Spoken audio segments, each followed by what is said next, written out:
गएको 24 घण्टामा कोरोना संक्रमणबाट 193 जनाको मृत्यु, 7914 कोरोना संक्रमित थपिए। मध्यावधि निर्वाचन अविलम्ब फिर्ता लिन जनस्वास्थ्य कर्मीको संयुक्त अपील। नेपाललाई आगामी साता स्वास्थ्य सामग्री पठाउने WHO को भनाई। राष्ट्रपतिबाट नागरिकता सम्बन्धी अध्यादेश जारी। नयाँ अध्यादेश आए पछाडि के हुन्छ त नयाँ व्यवस्था, यसको बारेमा पुरै जानकारी। चुनाव अगाडि नै सबैलाई कोरोना खोप उपलब्ध गराउने प्रधानमन्त्री केपी शर्मा ओलीको दावी। यतिको निर्जलता कहीं देखिएको छैन भन्दै माधव नेपालबारे ओलीको टिप्पणी। अध्यादेश मार्फत बजेट आउने प्रधानमन्त्री केपी शर्मा ओलीको स्पष्टीकरण। हैसियत अनुसार मन्त्रालय लिनुस् र चुनावी सरकारमा आउनुस् भन्दै प्रधानमन्त्रीको अन्य दलहरूलाई प्रस्ताव। राष्ट्रपतिको अधिकारमाथि कहीं उजुर लाग्दैन भन्दै प्रधानमन्त्री ओलीको धारणा। संसद विघटन विरुद्ध विपक्षी गठबन्धनको रिट तयार। उपेन्द्र समूहको निर्णय अमान्य हुने जनता समाजवादी पार्टीका अध्यक्ष महन्त ठाकुरको वक्तव्य। कोरोना महामारी नियन्त्रण नगरी निष्पक्ष चुनाव हुन नसक्ने राष्ट्रिय प्रजातन्त्र पार्टीको धारणा। एमाले विद्यार्थी नेताद्वारा नेकपा एकीकृत दल दर्ता गर्न निवेदन।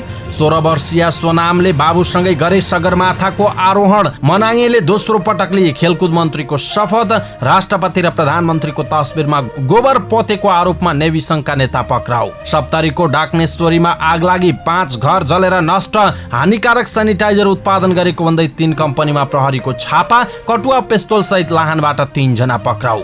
शङ्खुवा सभामा जंगली च्याउ खाँदा 9 जना बिरामी। शेयर बजारमा नयाँ रेकर्ड। नेप्से परिसूचक हालसम्मकै उच्च। कुन कम्पनीले सबैभन्दा धेरै कमाए, कुन कम्पनीले गुमाए, यसको बारेमा पुरै जानकारी। AFC एसियन कपको संयुक्त छनौटका लागि नेपाली टोली मंगलबार इराक प्रस्थान गर्दै। र नाइजेरियामा विमान दुर्घटनामा सेना प्रमुख सहित 11 जनाको मृत्यु। दर्शक महानुभाव नमस्कार। हाम्रो च्यानल समाचारपाटी.com मा यहाँहरूलाई हार्दिक स्वागत छ। सदाको झैं आज पनि हामी उपस्थित भइसकेका छौं आजका मुख्य समाचार लिएर। हामीलाई अन्तिमसम्म हेर्नुहोला अनि हाम्रो मेहनतका लागि यो भिडियोमा एउटा लाइक अवश्य गरिदिनु होला। दर्शक महानुभाव पलपलको न्यूज अपडेटका लागि हाम्रो च्यानल सब्स्क्राइब गर्नुहोस् अनि नजिकै आउने बेल आइकनलाई क्लिक गर्नुहोला। दर्शक महानुभाव हामीलाई कहाँबाट हेर्दै हुनुहुन्छ आफ्नो कुराहरू तलको कमेन्ट बक्समा कमेन्ट गरिदिनु होला। देशभित्र हुनुहुन्छ भने आफू रहेको गाउँ ठाउँ शहर जिल्लाको नाम लेख्नु होला। विदेशमा हुनुहुन्छ भने कुन देशबाट हामीलाई हेरिरहनु भएको छ त्यो कुरा लेखिदिनु होला अनि दैनिक रूपमा हेर्नुहुन्छ भने रेगुलर लेखिदिनु होला। दर्शक महानुभाव आज पहिलोचोटि हेर्दै हुनुहुन्छ भने फर्स्ट टाइम भनेर लेखिदिनु होला। हामीलाई सब्स्क्राइब गर्नु भएको छैन भने सब्स्क्राइब गरेर नजिकै आउने बेल आइकनलाई चाहिँ क्लिक गर्न नबिर्सिनु होला। पछिल्लो 24 घण्टामा कोरोना संक्रमणबाट थप 193 जनाको मृत्यु भएको छ भने 7914 जनामा संक्रमण पुष्टि भएको छ। देशभरका प्रयोगशालामा 18965 PCR टेस्ट गर्दा 7598 र 931 एन्टिजेन टेस्ट गर्दा 316 जना संक्रमण पुष्टि भएको स्वास्थ्य तथा जनसङ्ख्या मन्त्रालयले जनाएको छ। नयाँ संक्रमित मध्ये 2821 काठमाडौँ उपत्यकाका छन्, जसमा काठमाडौँका 1781, ललितपुरका 614 र भक्तपुरका 366 जना रहेको जनाइएको छ। पछिल्लो 24 घण्टामा 7664 जना कोरोना संक्रमणबाट मुक्त भएका छन्।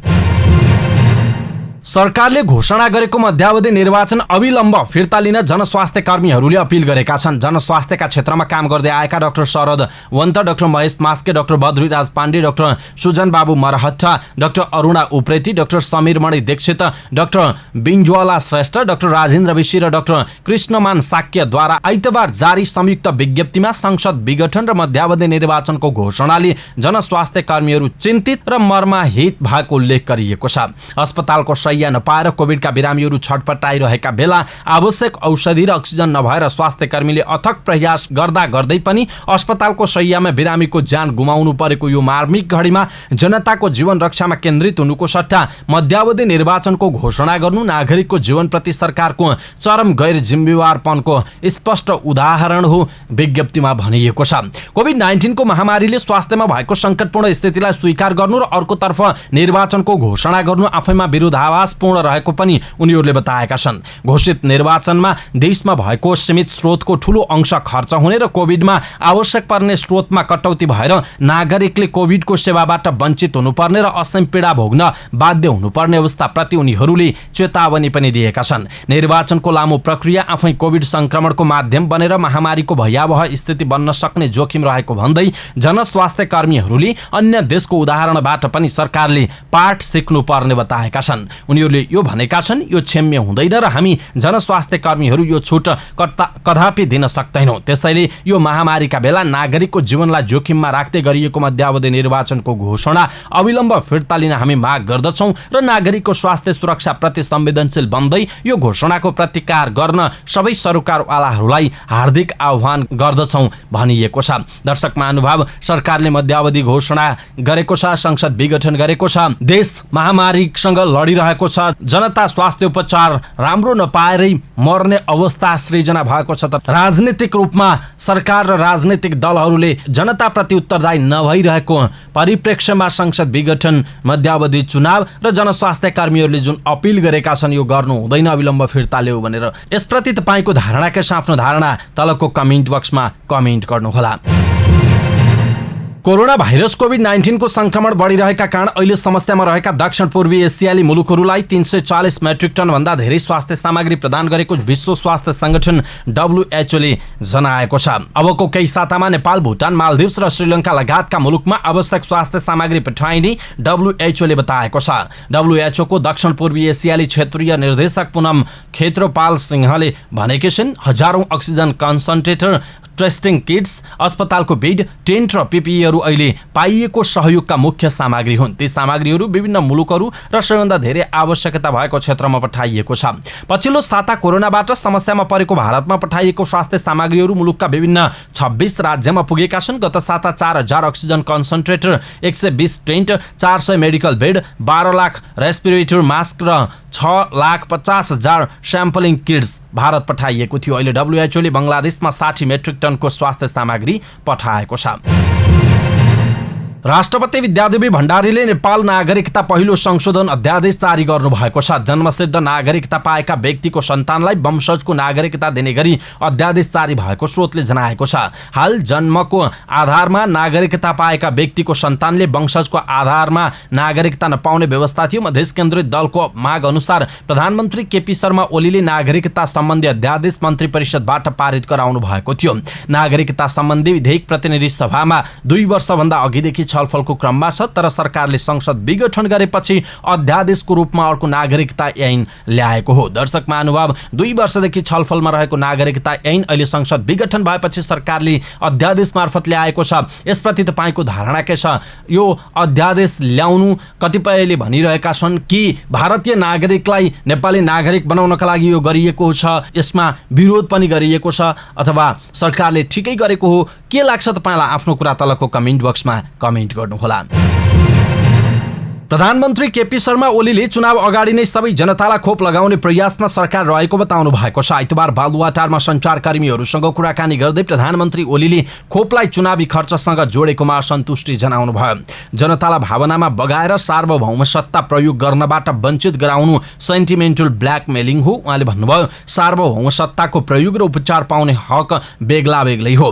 जनताको उपचार पाउने हकको सम्मान गर्न सरकार दिनरात लागि परेको पनि प्रधानमन्त्री ओलीले बताउनु भएको छ। तर जनताले भोटलाई केही कुरासँग पनि नसाट्ने भन्दै उहाँले भन्नुभयो, सेन्टिमेन्टल ब्ल्याकमेलिङ गर्न खोजिएको छ। यो अभियानका पछाडि दूषित उद्देश्यका ब्ल्याकमेलरहरू छन्। जनता यसबाट अलमलिनु हुँदैन उहाँको भनाइ छ। उहाँले चुनावभन्दा अगाडि नै सबै जनतालाई खोप लगाइसक्ने प्रयासमा सरकार लागेको बताउनु भयो। प्रधानमन्त्री ओलीले अघि भन्नुभयो, विभिन्न मित्र राष्ट्र खोप उत्पादकहरूसँग डिल गरिरहेका छौँ उहाँको भनाइरहेको छ। यसैबीच नेकपा एमालेका अध्यक्ष एवं प्रधानमन्त्री केपी शर्मा ओलीले पार्टीका नेता माधव कुमार नेपालले निर्लज्जताको सीमा नाघेको बताउनु भयो। आफ्नै पार्टीका प्रधानमन्त्रीलाई हटाउन विपक्षी दलका नेतालाई प्रधानमन्त्री बनाउन लागेको भन्दै उहाँले भन्नुभयो, यो निर्लज्जता माधव नेपालको नेतृत्वमा प्रदर्शन भयो। यस्तो दुनियाँमा रेकर्ड छैन। बस्न मन छैन भने इमान देखाउँछन्। म एमालेको वरिष्ठ नेता भनेर सही गरेर लाज मर्दो गरी जाँदैन। एमालेका नेता विरुद्ध विपक्षमा हस्ताक्षर गरेर म एमालेको वरिष्ठ भनेर नीच दाँत देखाएर बस्ने यति निर्लज्जता दुनियाँमा कहीँ देखिएको छैन। डुप्लिकेट पार्टी दर्ता गरेको षड्यन्त्र नै षड्यन्त्र गरेको भन्दै उहाँले भन्नुभयो, हामीले स्पष्टीकरण सोधेका छौँ, उहाँहरूको जवाफ हेरौँ, तदनुसार जे गर्नुपर्ने हो जे गर्नुपर्ने गर्छौँ। केहीलाई भ्रममा पारेर पनि सही गराएको भन्दै उहाँले सच्चिएर आउन खोज्ने, गल्ती महसुस गर्नेहरूलाई साथमा लिएर जाने बताउनु भयो। एमाले अध्यक्ष ओलीले अघि भन्नुभयो, गल्ती महसुस गर्ने साथीहरूलाई फेरि साथै लिएर अगाडि जान तयार छौँ। यो उहाँहरूको हातमा छ। भिडबाट खस्ने हो भने त हाम्रो के लाग्छ उहाँले भन्नु भएको छ। यसैबीच प्रधानमन्त्री केपी शर्मा ओलीले जेठ 15 मा अध्यादेश मार्फत बजेट ल्याइने बताउनु भएको छ। आइतबार पत्रकारहरूसँग कुराकानी गर्दै प्रधानमन्त्री ओलीले 15 गते बजेट स्वाभाविक रूपमा अध्यादेशबाट आउने हो भन्नुभएको छ।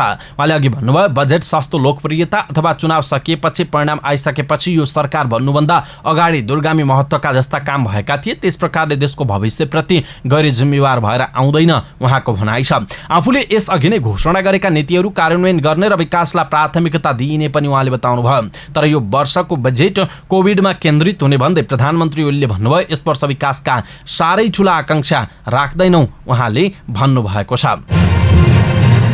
यसैबीच प्रधानमन्त्री केपी शर्मा ओलीले आफ्नो नेतृत्वको सरकारलाई चुनावी सरकार बनाउन पनि प्रस्ताव गर्नुभएको छ। आइतबारको कार्यक्रममा एमाले अध्यक्ष समेत रहनुभएका प्रधानमन्त्री ओलीले यही सरकारलाई चुनावी सरकार बनाउन प्रस्ताव गर्नुभएको हो। उहाँले अघि भन्नुभयो, 7वटा मन्त्रालय खाली नै छन्, संविधानले 25 भन्दा बढी बनाउन नपाउने भनेको छ। दलहरूको संसदको हैसियत अनुसार बाँडेर यही सरकारलाई राष्ट्रिय सरकार बनाउन सकिन्छ, यही सरकारलाई चुनावी सरकार बनाउन सकिन्छ उहाँको भनाइरहेको छ। प्रधानमन्त्री केपी शर्मा ओलीले संविधानको धारा 76(5) अनुसार प्रधानमन्त्री नियुक्तिको आधार ठहर गर्ने राष्ट्रपतिको अधिकारबारे कहीँ उजुरी नलाग्ने जिकिर गर्नुभएको छ। आइतबार बालुवाटारमा आयोजित कार्यक्रममा उहाँले धारा 76(5) को प्रधानमन्त्री नियुक्ति राष्ट्रपतिको स्वविवेकीय अधिकार हो भन्दै त्यसविरुद्ध प्रश्न गर्न नपाइने बताउनुभयो। संविधानमा राष्ट्रपतिको स्वविवेकीय अधिकार प्रयोग गर्ने यो मात्रै ठाउँ हो, यस विरुद्ध कहीँ उजुरी लाग्दैन, कहीँ हेरफेर गर्न मिल्दैन ओलीले भन्नुभयो। राष्ट्रपति विद्यादेवी भण्डारीले धारा 76(5) अनुसारको प्रधानमन्त्री नियुक्तिका लागि दिएको समयमा नेपाली कांग्रेसका सभापति शेरबहादुर देउवाले 149 सांसदको हस्ताक्षर सहित दाबी पेश गर्नु भएको थियो। त्यस्तै प्रधानमन्त्री केपी शर्मा ओलीले नेकपा एमालेका 121 र जनता समाजवादी पार्टीको 32 जना गरी 153 सांसदको समर्थन रहेको दाबी पेश गर्नु भएको थियो। तर राष्ट्रपतिले दुवैको आधार नपुगेको भन्दै धारा 76(5) को प्रधानमन्त्री नियुक्त गर्न अस्वीकार गर्नु भएको थियो।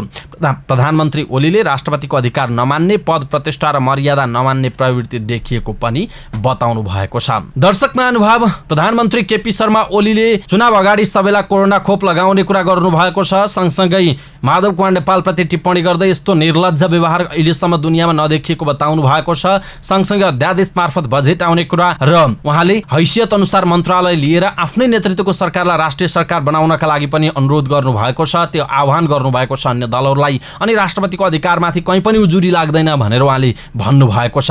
यसप्रति तपाईँको धारणा के छ? केपी शर्मा ओलीको पछिल्लो गतिविधिप्रति तपाईँको धारणा के छ? आफ्नो धारणा तलको कमेन्ट बक्समा कमेन्ट गर्नुहोला। विपक्षी दलहरूको गठबन्धनले संसद विघटन विरुद्ध सर्वोच्च अदालतमा दायर गर्ने रिट तयार भएको छ। प्रधानमन्त्रीको सिफारिसमा राष्ट्रपति विद्यादेवी भण्डारीले गत शुक्रबार मध्यरातमा संसद विघटन गरेपछि विपक्षी दलले 149 जना सांसदको हस्ताक्षर सहित सर्वोच्च अदालतमा रिट दिन लागेको हो।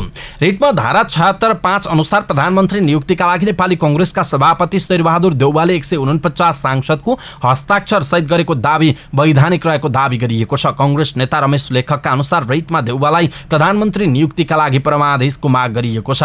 त्यस्तै प्रतिनिधि सभा विघटन गर्ने सरकारको सिफारिस खारेज गरी संसद अधिवेशन बोलाउन अन्तरिम आदेश पनि माग गरिएको लेखकले बताउनुभयो। रिटको मस्यौदा तयार गर्न कांग्रेस नेता लेखक, नेकपा माओवादी केन्द्रका नेता देव गुरुङ, कानून व्यवसायीहरू सतीश कृष्ण खरेल, योगेन्द्र कार्की, गोविन्द बन्दी, मुक्ति प्रधान संलग्न हुनु भएको थियो। अब रिटमा देउवाला धारा 76(5) अनुसारको प्रधानमन्त्री नियुक्तिका लागि राष्ट्रपति समक्ष हस्ताक्षर बुझाउने 149 सांसदले हस्ताक्षर गर्नेछन्। सबै 149 सांसदले हस्ताक्षर गरेपछि सर्वोच्च अदालतमा दर्ता गर्ने नेताहरूले बताएका छन्। उक्त रिटमा हस्ताक्षर गर्ने सांसदहरू नयाँ बानेश्वर स्थित संघीय संसद भवनमा उपस्थित भएर हस्ताक्षर समेत गरेका थिए।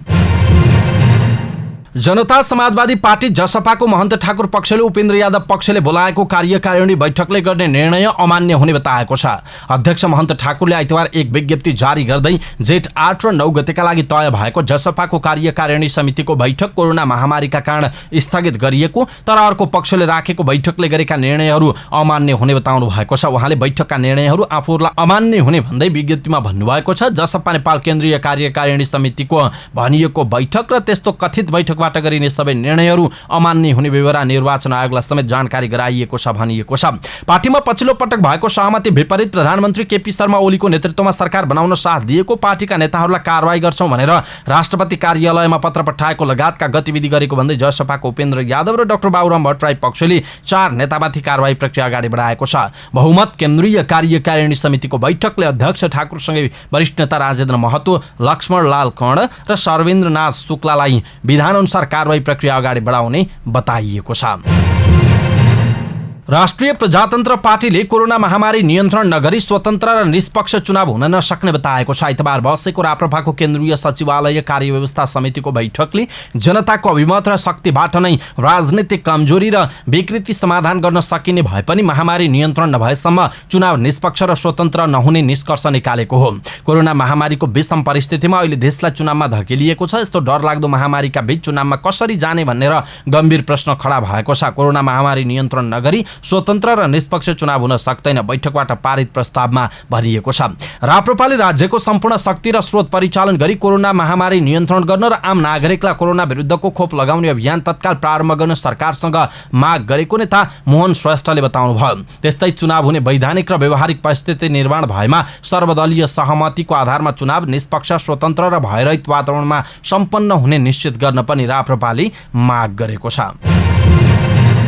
निर्वाचन आयोगमा नेपाल कम्युनिस्ट पार्टी एकीकृत पार्टी दर्ताका लागि निवेदन परेको छ। नेकपा एमालेको विद्यार्थी संगठन अनेरा सबैका नेता जीवन राई अध्यक्ष रहेको पार्टी दर्ताका लागि निर्वाचन आयोगमा निवेदन दिएका हुन्। नयाँ पार्टी दर्ताका लागि वैशाख 7 गते निवेदन दिएको र 45 दिनपछि दल दर्ताको प्रमाणपत्र लिन बोलाएको उहाँले जानकारी दिनुभयो। नेपालमा भइरहेको कम्युनिस्ट पार्टी कुनैले पनि श्रमजीवीको पक्षमा काम नगरेकाले आफूले छुट्टै पार्टी दर्ता गरेको राईले दाबी गर्नुभयो। एमालेको माधव कुमार नेपाल पक्षका नेता राईले पार्टी भने आफ्नै लागि दर्ता गरेको बताउनुभयो। मेरो राष्ट्रपति प्रधानमन्त्री माधव कमरेड सबैसँग राम्रो सम्बन्ध छ, तर नेताका लागि पार्टी दर्ता गरेको होइन, आफ्नै लागि हो उहाँले भन्नुभएको छ।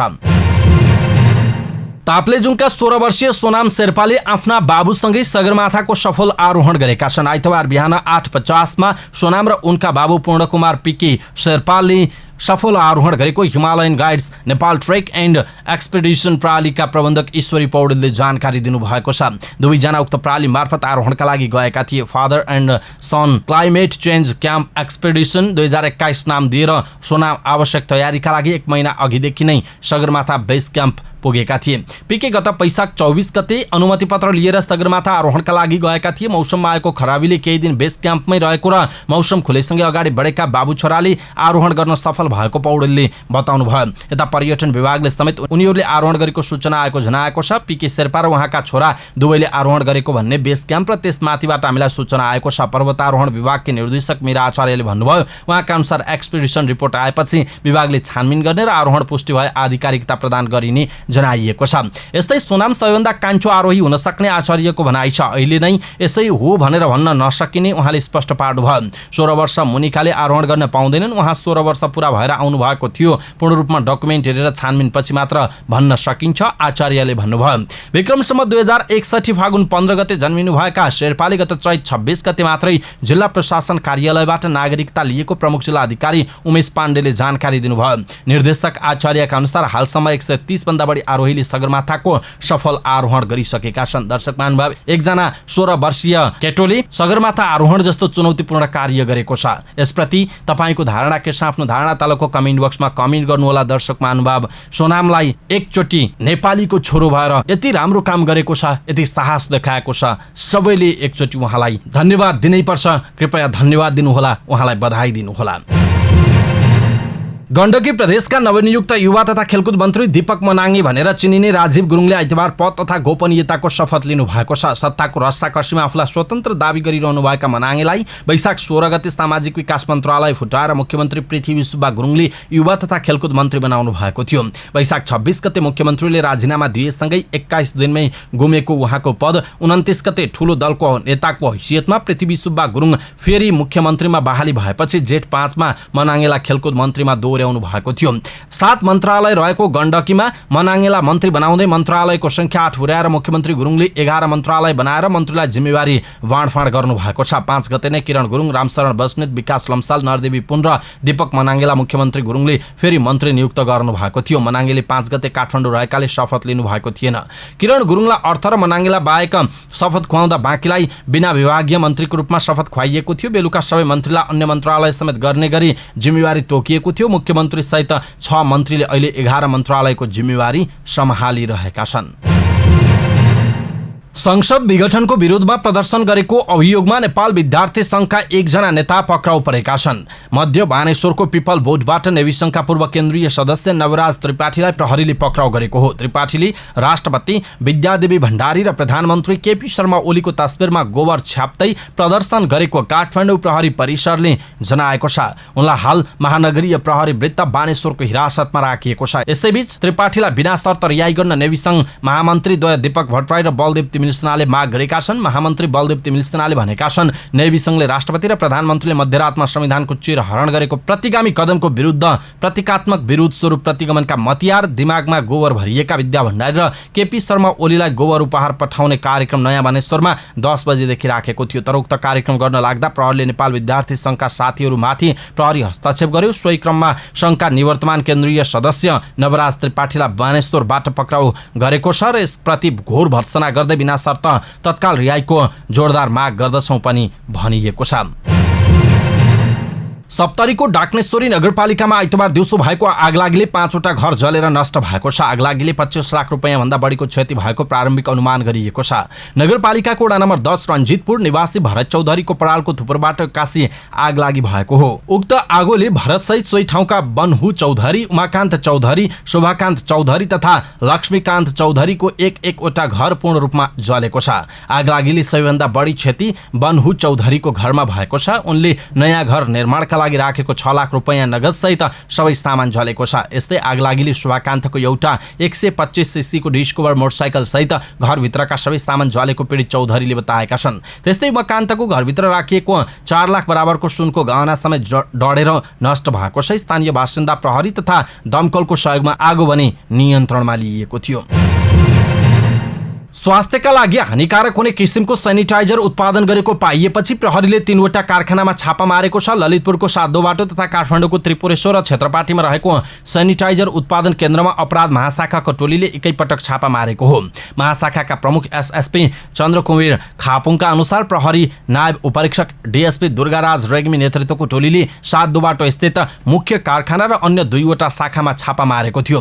कम्पनीले प्लस 75 नामक सेनिटाइजर उत्पादन गर्ने गरेको पाइएको खापुङले बताउनु भयो। उहाँका अनुसार प्रारम्भिक अनुसन्धानमा कम्पनीले सेनिटाइजर उत्पादनका लागि अनुमति पनि लिएको देखिएको छैन। प्रयोगशालामा गरिएको परीक्षणबाट पनि बरामद सेनिटाइजर स्वास्थ्यका लागि हानिकारक रहेको पुष्टि भइसकेको छ, खापुङले भन्नुभएको छ।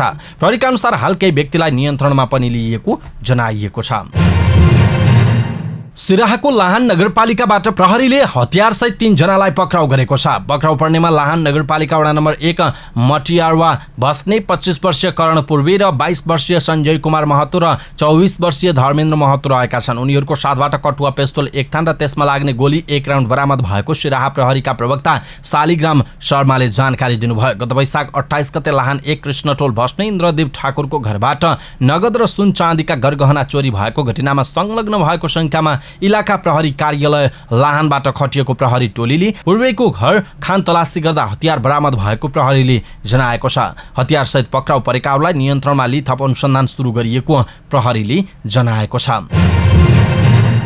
शङ्खुवा सभाको सिलिङचोङ गाउँपालिका 5 याफुमा जंगली च्याउ खाँदा 9 जना बिरामी परेका छन्। गत शुक्रबार जंगलबाट ल्याएको च्याउ खाँदा सिलिङचोङ 5 का 2 घरका 9 जना गम्भीर बिरामी भएको सो ओडाका ओडाध्यक्ष ईश्वर कुलुङले जानकारी दिनुभयो। जंगली च्याउ खाँदा बिरामी परेका 9 मध्ये 8 जनाको अवस्था गम्भीर भएको ओडाध्यक्ष कुलुङको भनाइ छ। जंगली च्याउ खाँदा बुद्ध बहादुर राई र आमा बुद्धिमाया राई सहित परिवारका 9 जना बिरामी परेको कुलुङले बताउनुभयो। त्यस्तै बिरामी पर्नेमा उनका छोरा महेन्द्र, वीरेन्द्र, सहदेव कान्छी बुहारी छोरी नातिनी र नाति रहेका छन्। जंगली च्याउ खाएर शुक्रबार रातिदेखि बिरामी परेपछि शनिबार उपचारका लागि जिल्ला अस्पताल सङ्खुवासभा लगिएको थियो।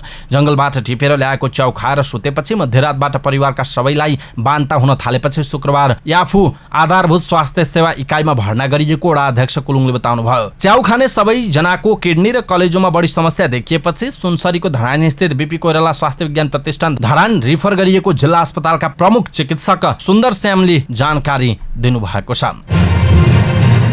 शेयर कारोबार मापक नेप्से परिसूचकले हालसम्मकै ऐतिहासिक रेकर्ड राखेको छ। नेप्से परिसूचक आइतबार मध्याह्न 2820 माथि पुगेर नयाँ रेकर्ड बनाएको हो। नेपाल स्टक एक्सचेन्जका प्रवक्ता मुरारी पराजुलीले आइतबार नयाँ रेकर्ड कायम भएको पुष्टि गर्नुभयो। संसद विघटन भएसँगै अब राजनीतिक अस्थिरता निम्तिएका कारण बजार घट्छ कि भन्ने आकलन गरिएको थियो।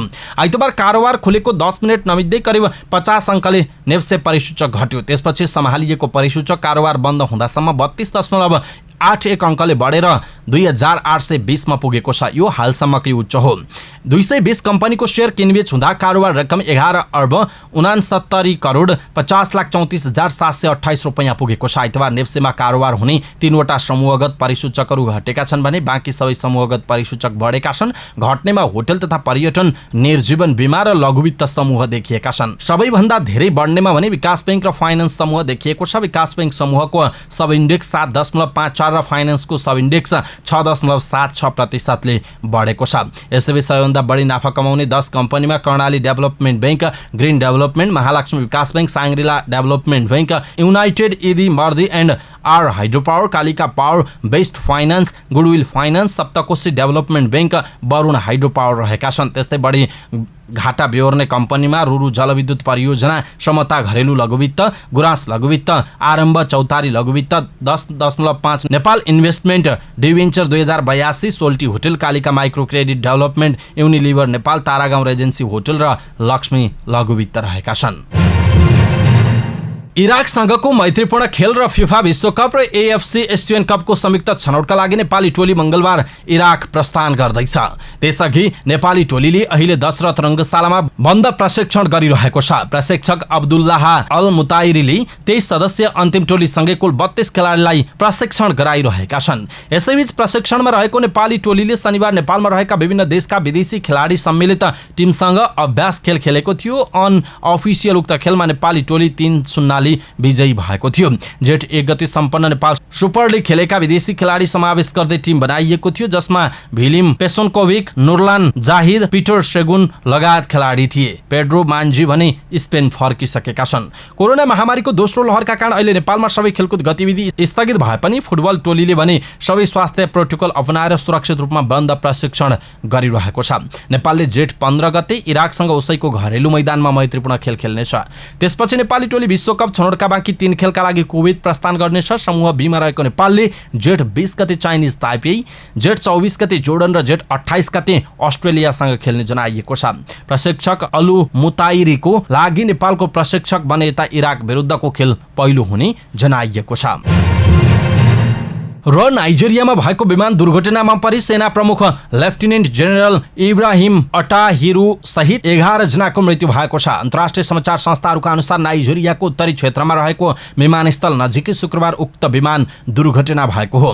मौसमको खराबीका कारण काडुना अन्तर्राष्ट्रिय विमानस्थलमा ल्यान्डिङको क्रममा विमान दुर्घटना भएको नाइजेरियाको सेनाले जनाएको छ। हालसम्म उक्त दुर्घटनाका विषयमा विस्तृत जानकारी सार्वजनिक गरिएको छैन।